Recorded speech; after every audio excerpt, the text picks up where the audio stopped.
A friend recently shared a story about her 7-year-old daughter asking to walk to the neighborhood library alone. It's 4 blocks away. The family can see the building from their front porch. The mother said yes. Then she spent the next 20 minutes standing at the window, phone in hand, ready to call every emergency service in the city. Her daughter came back 43 minutes later with 3 books and a huge smile. And the mother realized something. She wasn't afraid her daughter couldn't handle it. She was afraid of what other people would think of her for letting her try.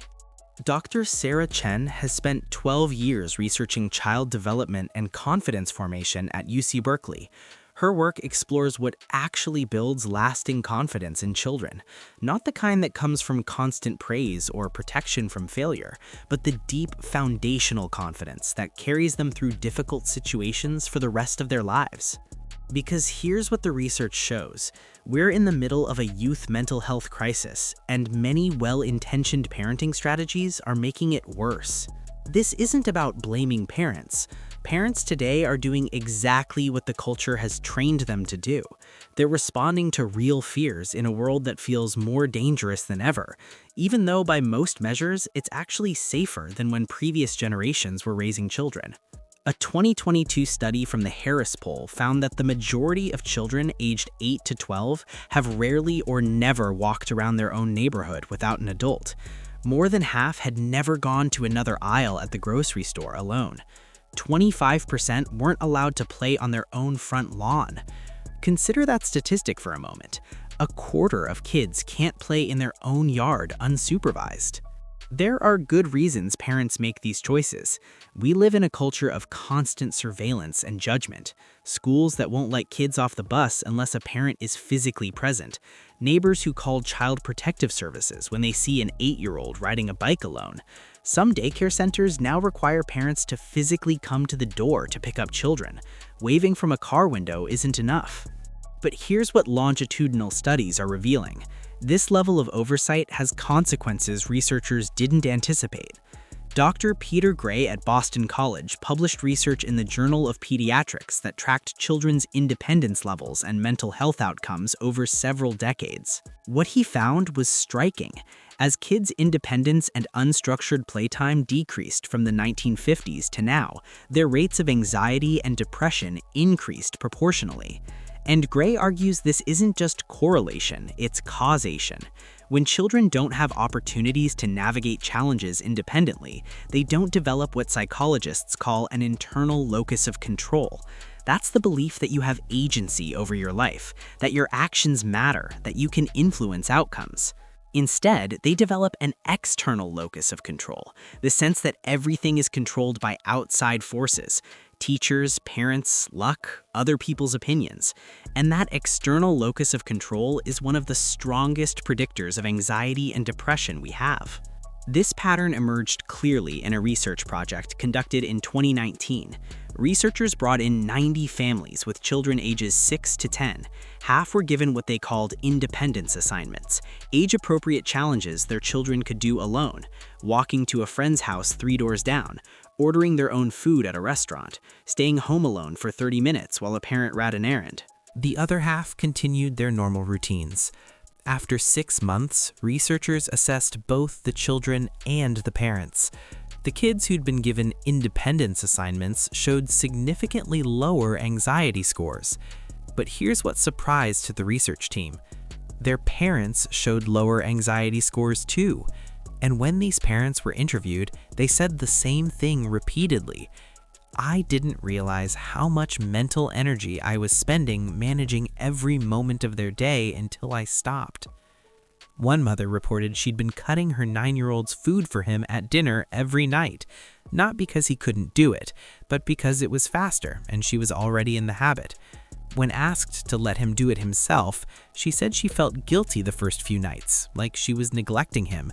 But after a week, she realized, he's fine. He doesn't need me to do this, and honestly, I'm exhausted from doing everything. Researchers call this the confidence paradox. Parents think they're building children up by removing obstacles, but they're actually preventing children from developing the competence that creates real confidence. Confidence doesn't come from being told you're special. It comes from doing hard things and discovering you can handle them. Clinical examples illustrate this pattern. One family worked with a therapist last year. Their son, age 11, had severe anxiety about sleeping in his own bed. He'd been sleeping in his parents' room for 3 years. They'd tried everything: reward charts, relaxation techniques, gradually moving his bed closer to his own room. Nothing worked because they were focused on making him comfortable, and comfort was the problem. In the first therapy session, the clinician asked what the boy wanted to be able to do that he felt he couldn't. He said he wanted to go to sleepaway camp with his friends that summer, but he knew he couldn't if he couldn't sleep alone. So instead of trying to eliminate his anxiety about sleeping in his own room, the therapist reframed the goal. They weren't trying to make him feel comfortable, they were trying to build his confidence that he could handle discomfort. They created what's called an exposure ladder, small steps that gradually increased his tolerance for the anxiety. First night, he read in his room for 20 minutes before moving to his parents' room. Second night, 30 minutes. Within 2 weeks, he was falling asleep in his room and only coming to his parents' room if he woke up in the middle of the night. Week 4, he slept through the whole night in his room, and his response the next morning was telling. Not, "I wasn't scared." He said, "I was really scared, but I did it anyway." That's the difference. Confidence isn't the absence of fear. It's the experience of being afraid and discovering you're capable of moving forward anyway. This is backed up by decades of research in cognitive behavioral therapy. The brain learns safety through experience, not through reasoning. You cannot think your way out of anxiety. You have to act your way out. And every time someone avoids something scary, they reinforce the message to their brain that it was right to be afraid. But every time someone faces something scary and survives, they teach their brain that they're more capable than their fear suggested. Some might think this sounds harsh, like the suggestion is just throwing kids into situations they're not ready for and telling them to deal with it. That's not what the research suggests. There's a crucial difference between struggle and suffering. Struggle is productive discomfort, the kind that builds skills and resilience. Suffering is overwhelming distress that exceeds a child's capacity to cope. Effective parenting means calibrating challenges to be just beyond a child's current comfort zone. Not so easy that there's no growth, but not so hard that they shut down completely. Psychologists call this the zone of proximal development. It's that sweet spot where something is difficult enough to require effort, but achievable enough that success is possible with support. Here's a practical example. An 8-year-old wants to walk to school alone, but the parent is worried. The transition doesn't go from driven every day to completely independent overnight. It might start by walking together, but staying 10 feet behind, then walking to the corner and watching them go the rest of the way, then sending them with a friend, gradually increasing independence as competence grows. The key is making these decisions based on a child's actual capabilities, not parental anxiety. And this is challenging because parents are wired to respond to their children's distress. When a child is upset, a parent's nervous system activates as if they're in danger too. The amygdala starts firing, stress hormones flood the system, and there's an overwhelming urge to fix the problem. Dr. Catherine Grill-Spector, who treats pediatric anxiety, calls this the mommy bat signal. A child looks up with tears in their eyes and the parent's entire system goes into rescue mode. But here's what research is revealing. That rescue impulse, while completely natural, isn't always helpful. When adults rush in to eliminate every source of discomfort, they send children a message. They communicate, "This feeling is an emergency. You can't handle this. You need me to fix it." And children believe this message. Studies show this pattern repeatedly. Parents who constantly reassured anxious children, "You won't get hurt, there's nothing to worry about, I promise it'll be fine," actually made the anxiety worse, because reassurance teaches children that anxiety is something to be gotten rid of, not something to be experienced and moved through. Dr. Becky Kennedy, a clinical psychologist who specializes in parent-child relationships, advocates for a powerful response when children express difficult emotions or fears. Simply, "I believe you." Not "you're fine," not "there's nothing to worry about," just "I believe you." Because what children need isn't for adults to minimize their feelings. They need to know their feelings are real and valid, and that they're capable of experiencing them without falling apart. Consider this scenario. A child says, "I'm scared to go to the birthday party because I don't know anyone there." And the parent responds, "Oh, you'll be fine. There's nothing to be scared of." What's been communicated?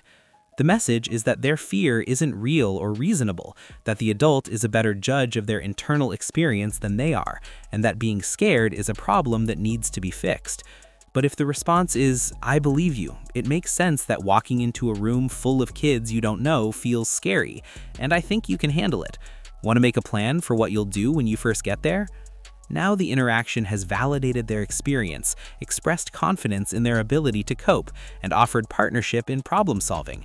That's parenting for confidence instead of parenting for comfort. This distinction is everything. Research from 2021 demonstrates this clearly. Scientists worked with 200 families with children who had been diagnosed with anxiety disorders. They split them into two groups. Group 1 received traditional anxiety management training, deep breathing, positive self-talk, distraction techniques, all focused on reducing the feeling of anxiety. Group 2 received what researchers called confidence-based intervention. Instead of trying to reduce anxiety, parents learned how to support their children in doing anxiety-provoking things. Researchers explicitly told parents, "Your job is not to make your child comfortable. Your job is to help them discover they can handle discomfort." After 6 months, both groups showed improvement, but the confidence-based intervention group showed significantly better outcomes: lower anxiety scores, better school performance, improved social relationships. And these improvements lasted. When researchers followed up a year later, the confidence group was still doing better. Why? Because they'd learned a fundamentally different relationship with difficult emotions. Instead of seeing anxiety as something that needed to be eliminated before they could act, they learned that action was possible even in the presence of anxiety. This is what athletes call playing through the pain. It's what performers call channeling nerves into energy. It's the understanding that discomfort and capability can coexist. Now, this approach doesn't mean ignoring genuine suffering or trauma. It doesn't mean pushing kids into situations that are genuinely unsafe or beyond their developmental capacity. If a child is being bullied at school, the response isn't to tell them to handle it and build confidence. Adults intervene to stop the bullying. If a child has experienced trauma, the expectation isn't for them to just power through triggers. They need appropriate therapeutic support. The key is distinguishing between productive challenge and harmful stress. And honestly, most parents err too far on the side of protecting children from any discomfort at all. One mother described her experience with this balance. Her daughter, age 9, decided she wanted to learn to skateboard. The girl wasn't particularly athletic or coordinated. The mother knew she was going to fall, a lot. Her first instinct was to redirect her daughter towards something safer, maybe swimming, maybe art. But then she caught herself. Her daughter wasn't asking if she should learn to skateboard. She was telling her mother she wanted to. And the mother's job wasn't to protect her from scraped knees. Her job was to buy her a helmet and let her discover what she was capable of. The girl fell dozens of times those first few weeks. She came home with bruises and scrapes.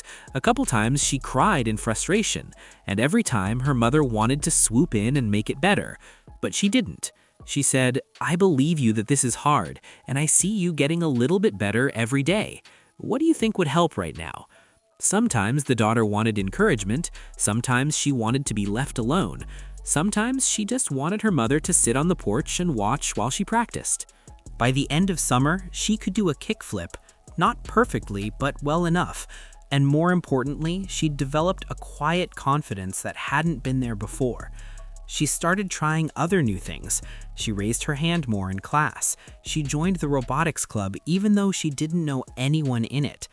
Because she'd learned something fundamental. She could do hard things.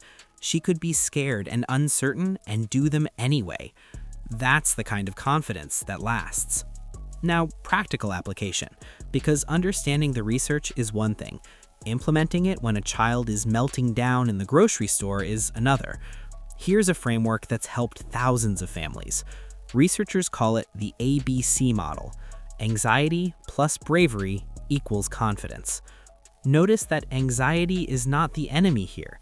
It's an essential ingredient. You can't build confidence by avoiding situations that create anxiety. Confidence builds through experiencing anxiety and choosing brave action anyway. So when a child is facing something that makes them anxious, a new school, a difficult conversation, a challenging task, the role of adults is to support them in taking brave action, not to eliminate the anxiety. Here's what that looks like in practice. First, validate the anxiety. I can see this feels really scary for you right now. That makes sense. Second, express confidence in their capability, not empty praise, specific, evidence-based confidence. Remember when you were nervous about soccer tryouts last year? You felt exactly like this and you handled it. I think you can handle this too. Third, help them identify one brave action they can take. Just one, not solve the whole problem. Take one step forward. What's one thing you could do right now, even though you're scared? Then, celebrate that brave action, regardless of the outcome. The point isn't success, the point is trying. A clinical example illustrates this process. A therapist worked with a family whose daughter, age 12, had severe social anxiety. She'd stopped eating lunch in the cafeteria because she was terrified of sitting alone. She'd been eating in the bathroom for 3 months. Her parents were devastated. They wanted to homeschool her to eliminate the stress. They'd tried talking to the school about getting her excused from lunch. They'd done everything they could think of to remove the source of anxiety. When they came to the therapist, she told them something that initially upset them. She said, "Your daughter's problem isn't the cafeteria. It's that she's learned she can't handle difficult social situations, and every accommodation you make reinforces that belief." They built a bravery ladder. Step 1, walk into the cafeteria and walk right back out. That's it, just enter the space. The parents were skeptical, but they agreed to try. The first day, their daughter stood outside the cafeteria for 10 minutes, crying, convinced she couldn't do it. Her mother wanted to tell her she didn't have to, but instead she said, "I believe you that this feels impossible right now, and I know you can do it. Just walk in and walk out. I'll be right here." She did it. Walked in, walked out immediately, and that night her parents celebrated like she'd won an Olympic medal. They went out for ice cream, they called the grandparents, they made a huge deal out of this tiny act of bravery. Over 6 weeks, they gradually increased the challenge. Walk in and stand there for 30 seconds. Walk in and sit down at an empty table. Walk in and sit at a table where other kids were sitting. Each step earned celebration and reward.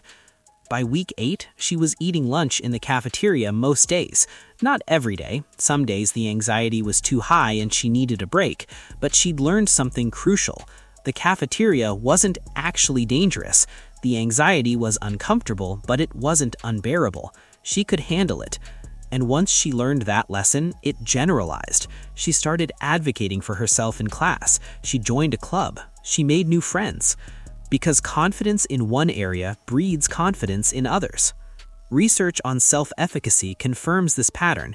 Every time someone successfully navigates a challenging situation, they don't just build confidence for that specific situation, they build general confidence in their ability to handle difficulty. Psychologist Albert Bandura called this mastery experience. It's the most powerful source of self-efficacy. More powerful than encouragement, more powerful than seeing others succeed, more powerful than any amount of positive self-talk. People become confident by doing hard things and discovering they can do them. A question comes up constantly in this research. How do you know if you're pushing too hard? This is a legitimate concern. There's a real difference between supporting a child through productive discomfort and forcing them into situations that cause genuine harm.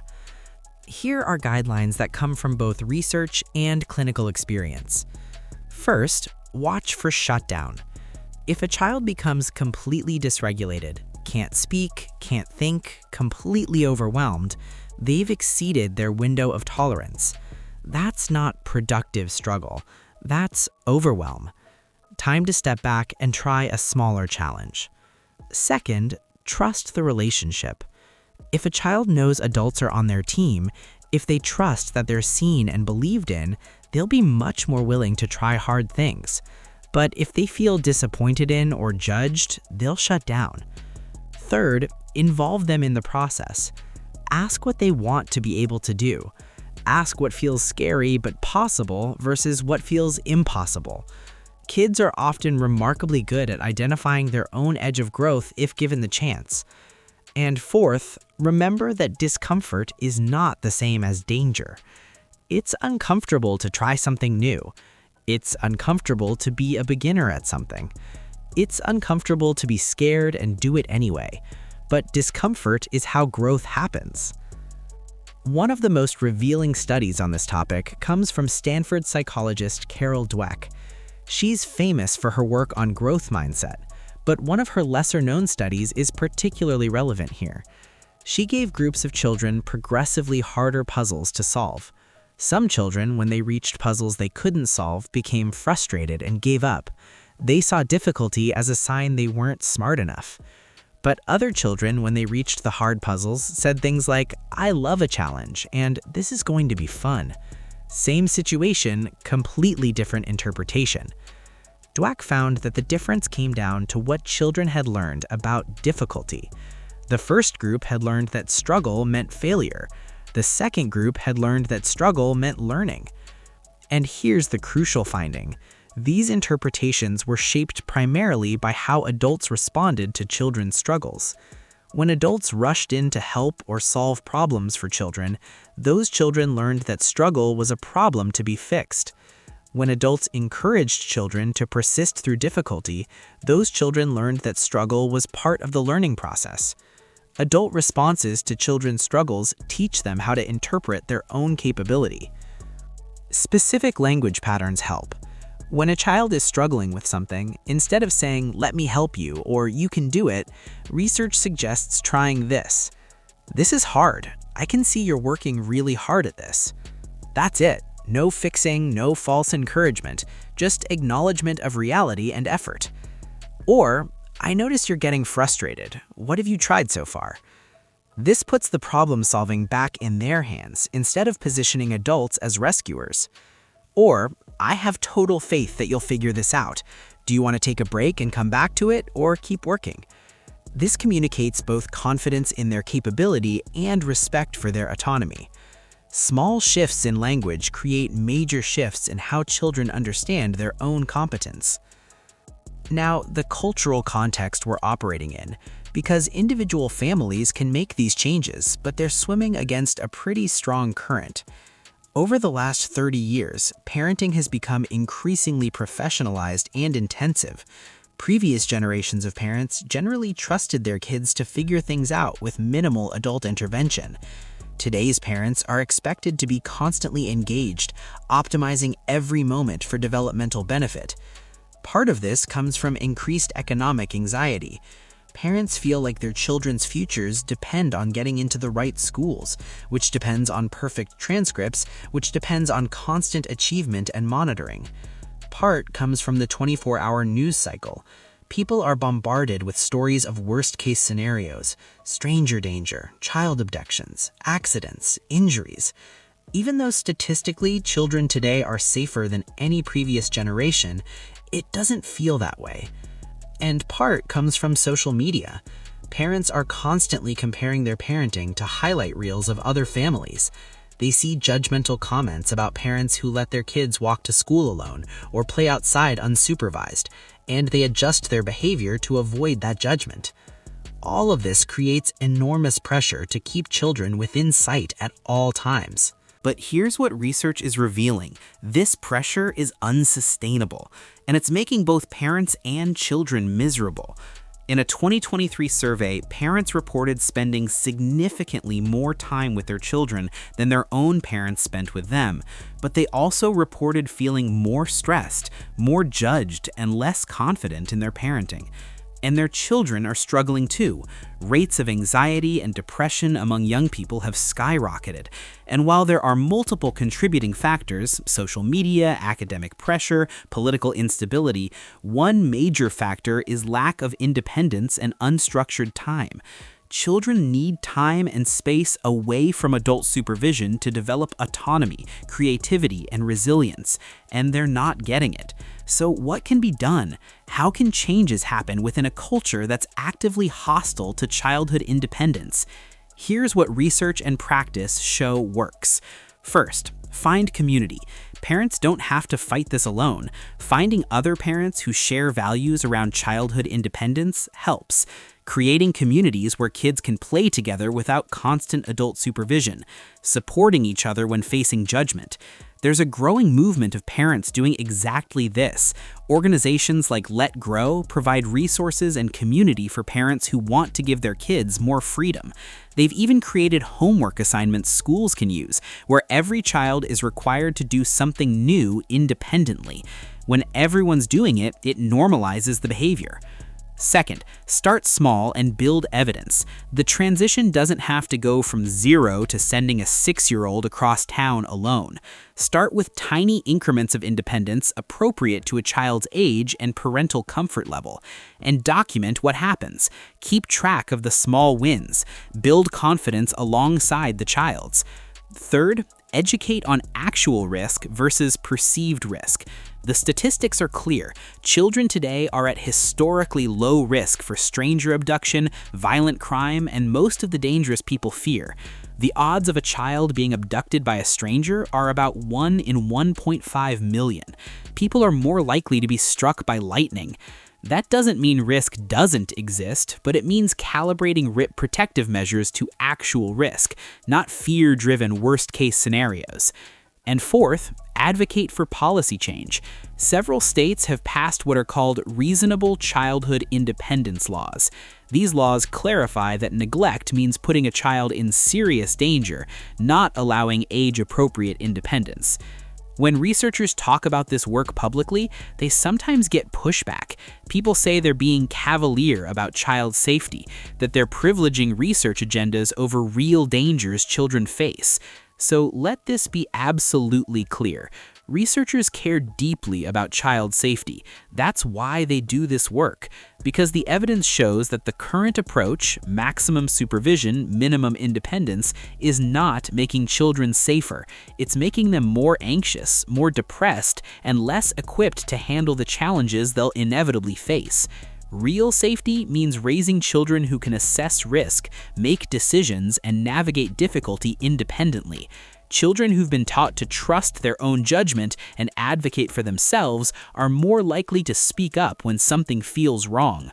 A child who's never been allowed to assess risk on their own has no practice distinguishing between manageable challenges and genuine threats.